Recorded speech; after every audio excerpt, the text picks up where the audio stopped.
प्यारे बच्चों, आज आप क्लास जमात 7वीं का लेसन दिल्ली सल्तनत बारे गल करांगे, चर्चा करांगे।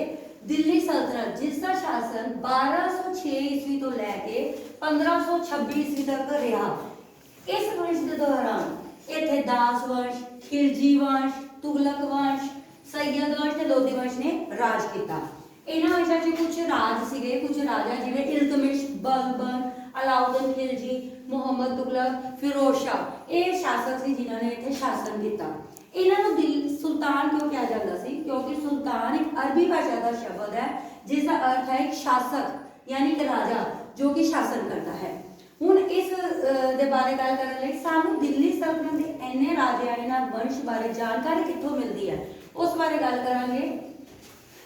दिल्ली सल्तनत की इतिहासिक जानकारी सानूं मिलती है जिवें इतिहासिक स्रोत, जिस तरह विदेशी यात्रियों के लेख। उस समय इबन बतूता ते मार्को पोलो विदेश यात्री जदों आए उन्होंने अपने लेखों के विच इत्थों दे राजा सुल्ताना के बारे जानकारी दी, संक्षेप विच लिखिया।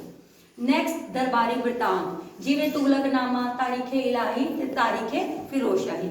इतिहासिक इमारत हमेशा गवाह हैं कि सानू हमेशा इतिहासिक इमारतों तो उस समय के शासन प्रबंध, उस समय के राजा उन्होंने कित्थे युद्ध किए, किस तरह शासन नूं होर ज़्यादा विस्तृत किया, इस बारे जानकारी मिलती है। जिवें इतिहासिक कुछ इमारतां इन्हां दे समय बनियां जिवें अलाई दरवाजा, तुगलकाबाद, लोधी गुंबद, फिरोज शाह कोटला आदि।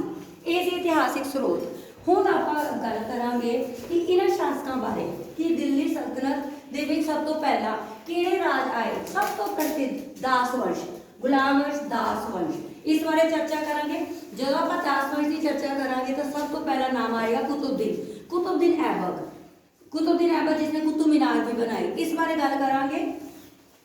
देखो, कुतुबुद्दीन ऐबक ने दिल्ली सल्तनत का सब तो पहला राजा सी, सब तो पहला शासन करने वाला, जिसने गजनी के शासक ताजुद्दीन के पंजाब से हमला रोकने लई कब्जा कर लिया, यानी अपना अधिकार कर लिया। राजधानी लाहौर बनाई। नसीरुद्दीन कपाचा जो कि सिंध ते जिसने अधिकार किया, उसने कुतुबुद्दीन ऐबक की भैन के नाल विआह करवाया ते अपना स्तंभ स्थापित किया। इस तरह इसने कुतुबुद्दीन ऐबक ने अपने राजकाल के विच कुतुब मीनार की उसारी करवाई। उस तो बाद कहते हैं कुतुबुद्दीन ऐबक सी जदों राज शासन कर रहा सी ते 1210 ईस्वी इसका घोड़े तो डिगन के कारण इसकी मौत हो गई। इस तो बाद इल्तुमिश राजा बनया। कुतुबुद्दीन ऐबक का दास सी, क्योंकि ऐबक की मौत हो चुकी थी तो उसका पुत्र आराम शाह दिल्ली सल्तनत का शासक बनया। क्योंकि इतिहास गवाह है प्यो की मौत तो बाद हमेशा उसका पुत्र ही शासन करता है। लेकिन इल्तुमिश दिल्ली का बाद में 1211 राजा बनया ते उसने गजनी के ताजुद्दीन ते कबाचा नूं हरा दिता।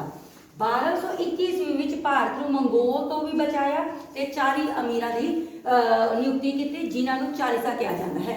ये सी इल्तुमिश के बारे। हुण इल्तुमिश के बाद असीं गल करांगे उसकी कुड़ी रजिया सुल्तान बारे। रजिया सुल्तान जिसने 1236 तो 1240 तक राज किया, उसने गवर्नर के विद्रोह को भी कुचलिया। बहुत हौसले वाली रजिया सुल्तान जिसने फौज के जनरल उसकी आज्ञा की पालना नहीं करते सी, उसने उन्होंने 1204 क्योंकि उसके जनरल ये बिल्कुल भी स्वीकार नहीं करते सी कि एक औरत जो है वो सुल्तान बने, शासक बने।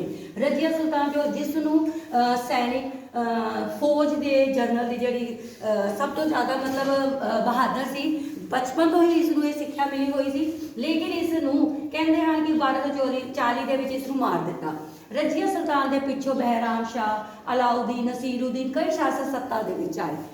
रजिया सुल्तान की खास गल है इसने उस समय के समाज में प्रचलित प्रथा का भी खंडन किया, विरोध किया ते कुड़ियां की सिक्ख्या के सुधार के लिए इसने स्कूल भी खोले। इस शासन तो बाद अगला आप गल करांगे खिलजी वंश। बलबन गियासुद्दीन बलबन जो कि 1266 तो 1286 ईस्वी तक रहा। और दिल्ली सल्तनत का महान शासक सी ते मेवातियों द्वारा फैलाई अशांति के काबू भी इसे ने ही पाया। बंगाल में तुगलक खान के विद्रोह भी इसी ने कुचलिया। मंगोलों के विरोध कठोर नीति भी इसी ने अपनाई। इसने लव और लोहे की नीति अपनाई। शासन प्रबंध भी इसने बहुत सारे सुधार किए थे। 1286 में बलबन की मौत हो गई। ये सी बलबन का शासन। इस तो बाद आप गल करांगे खिलजी वंश। गियासुद्दीन बलबन के बारे कि इसने क्या शासन किया, इस बारे आप चर्चा करांगे। देखो 1290 तो 1296 तक इसने दिल्ली सल्तनत ਦੇ शासन किया। अलाउद्दीन नो जलाउद्दीन का भतीजा सीगा ते 1296 ਵਿੱਚ सल्तनत ਦੀ ਰਾਜਗੱਦੀ ਤੇ ਬੈਠਾ। ਇਹਦਾ ਮਤਲਬ ਹੁਣ ਖਿਲਜੀ ਵੰਸ਼ ਅਲਾउद्दीन खिलजी 1296 ਤੋਂ 1316 ਈਸਵੀ ਤੱਕ ਰਾਜ ਕੀਤਾ। 1299 ਈਸਵੀ ਵਿੱਚ ਗੁਜਰਾਤ ਤੇ ਜਿੱਤ ਹਾਸਲ ਕੀਤੀ, ਮਹੱਤਵਪੂਰਨ ਜਿੱਤਾਂ। 1301 ਵਿੱਚ ਇਸਨੇ ਰਣਥੰਭੌਰ ਤੇ ਜਿੱਤ ਹਾਸਲ ਕੀਤੀ ਤੇ 1303 ਦੇ ਵਿੱਚ ਰਣਥੰਭੌਰ ਤੇ ਕਬਜ਼ਾ ਕੀਤਾ, ਚਿੱਤੌੜ ਤੇ। इसने खिलजी ने अपने शासन के कुछ सुधार किए। नंबर फर्स्ट आर्थिक सुधार, सारे काम धंधे के बारे इसने एक चीज़ बनाई, हर वस्तु की कीमत डिसाइड कर दी। कोई भी दुकानदार जे गाहक तो ज़्यादा कीमत वसूल करता सी ते उसके शरीर के कोड़े मारे जाते थे। घट तोलन वाले दुकानदारों से भी उन्होंने शरीर उत्ते उन्होंने मांस का टुकड़ा कट लिया जाता सी। सैनिक सुधार, सैनिकों के हुलिये लिखन सब तो पहले प्रथा शुरू की इसने कि घोड़िया दागन की प्रथा, जिन्ने भी तुसीं रखे है चाहे सैनिक है चाहे घोड़े है उन्होंने दागन की प्रथा। 1316 ईस्वी में अलाउद्दीन की मौत हो गई। अलाउद्दीन के बाद अपना आएगा तुगलक वंश 1320 तो 1440 ईस्वी तक। गियासुद्दीन तुगलक इस वंश का पहला शासक सी ते उसने 1320 तो 25 तक राज किया। मुहम्मद बिन तुगलक उसका उत्तराधिकारी नियुक्त किया गया। मुहम्मद बिन तुगलक जो कि 1325 तो 1352 तक शासक विच रहा, दिल्ली सल्तनत का शक्तिशाली राजा सी, लेकिन 1325 तक 52 तक इसने राज भी किया तो इसमें सब तो बड़ा बुद्धिमान पढ़िया लिखा तो मूर्ख कहा जाता सी। कुछ गलतियां इस शासनकाल के दौरान हुई जिस कारण जनता जो है बगावत के उतर आई। की सीगियां? नंबर 1 मुहम्मद बिन तुगलक ने किया कि बच्चों इसने राजधानी ही बदल दी। सब तो पहले दिल्ली हुण तक की राजधानी से इसने बदल के देवगिरी बदल दी। लोगों ने बहुत बार इस चीज़ का विरोध किया और राजा के खिलाफ हो गए। नैक्सट इसने कांसे के सिक्के जारी कर दिते।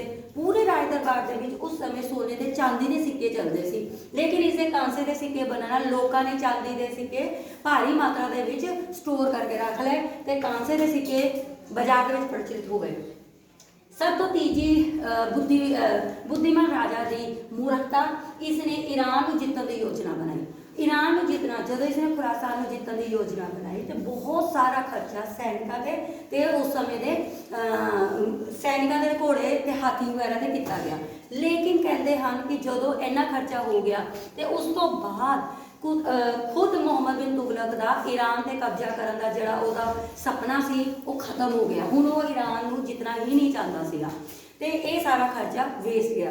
इस करके ही बच्चों मुहम्मद बिन तुगलक को पढ़िया लिखिया मूर्ख कहा जाता है। मुहम्मद बिन तुगलक की गल करने तो बाद इस तरह ही आप आगे करांगे।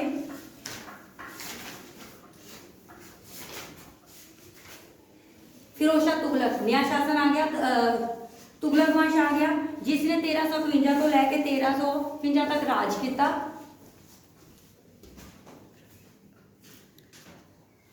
नहरा तालाब खूह अस्पताल वगैरह बनाए फिरोज शाह तुगलक ने। महत्वपूर्ण है इसने फिरोजाबाद, फिरोजपुर, जौनपुर आदि शहरों की स्थापना भी की जेड़े अज आप फिरोजपुर से रह रहे हैं। फिरोज शाह तुगलक साम्राज्य का पतन ते तैमूर का हमला, तो इस वंश का अंत किया तैमूर ने। मध्य एशिया का शासक सी ते 1398 ईस्वी उसने भारत से हमला किया ते दिल्ली की लुटमार की।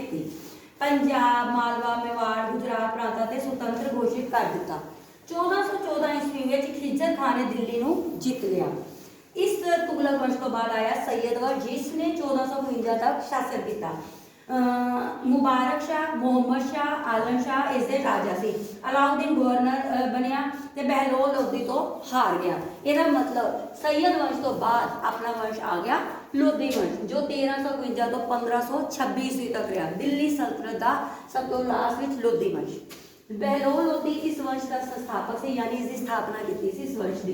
1488 में उसकी मौत हो गई और उस तो बाद सिकंदर लोधी जिसने 1488 तो 1517 ईस्वी तक राज किया।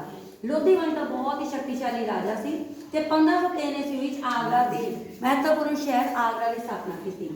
1517 में इसकी मौत हो गई तो इब्राहिम दिल्ली का पूरे दिल्ली का सुल्तान बन बैठा। इब्राहिम लोधी जो 1517 तक 1526 ईस्वी तक रहा। अमीरां की वध रही शक्ति रोकने का यत्न भी इसने किया। आलम शाह, ध्यान देने वाली गल, इब्राहिम लोधी का चाचा आलम खां जिसने बाबर को भारत से हमला करने उत्साहित किया ਤੇ ਸਪੈਸ਼ਲ ਆਲਮ ਖਾਂ ਉਸ ਸਮੇਂ ਕਹਿੰਦੇ ਹਨ ਅਫਗਾਨਿਸਤਾਨ ਗਿਆ ਉਹਨੂੰ ਸੱਦਾ ਨਿਯੋਤਾ ਦੇਣ ਦੇ ਲਈ ਕਿ ਹੁਣ ਤੂੰ ਦਿੱਲੀ ਦੇ ਉੱਤੇ ਆਪਣਾ ਸ਼ਾਸਨ ਸਥਾਪਿਤ ਕਰ। ਇਹ ਇੱਧਰੋਂ ਦੀ ਜਿਸ ਨੂੰ ਕਹਿੰਦੇ ਹਨ ਗਰਗਾ ਬੇਦੀ ਲੰਕਾ ਢਾਏ। ਇਬਰਾਹਿਮ ਲੋਧੀ ਦਾ ਸ਼ਾਸਨ ਖਤਮ ਹੋਣ ਦੀ ਵਜ੍ਹਾ ਹੀ ਉਸ ਦਾ ਚਾਚਾ ਆਲਮ ਖਾਨ ਸੀਗਾ।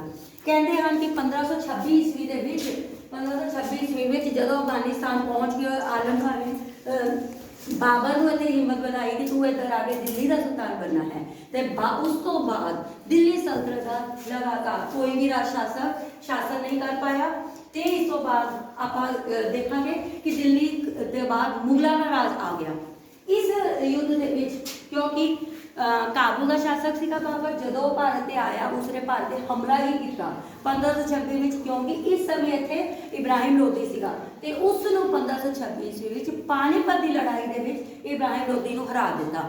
ਇਬਰਾਹਿਮ ਲੋਧੀ ਦੀ ਹਾਰ ਤੋਂ ਬਾਅਦ ਦਿੱਲੀ ਦੀ ਪੂਰੀ ਸੁਲਤਾਨੀ ਸ਼ਾਹੀ ਜਿਹੜੀ ਸੀ ਉਹ ਬਾਬਰਾਂ ਦੇ ਕੋਲ ਆ ਗਈ। ਇਸ ਤਰ੍ਹਾਂ ਇਸ ਵੰਸ਼ ਦਾ ਜੋ ਵੀ ਅਸੀਂ ਪੜ੍ਹ ਰਹੇ ਹਾਂ 1506 ਤੋਂ 1526 ਈਸਵੀ ਤੱਕ, यानी खिलजी वंश, तुगलक वंश, दास वंश, बर्बर वंश, सैयद वंश, लोधी वंश का खात्मा अंत हो गया और भारत में एक नया शासन शुरू हो गया जिसमें आप कहते हैं मुगल शासन।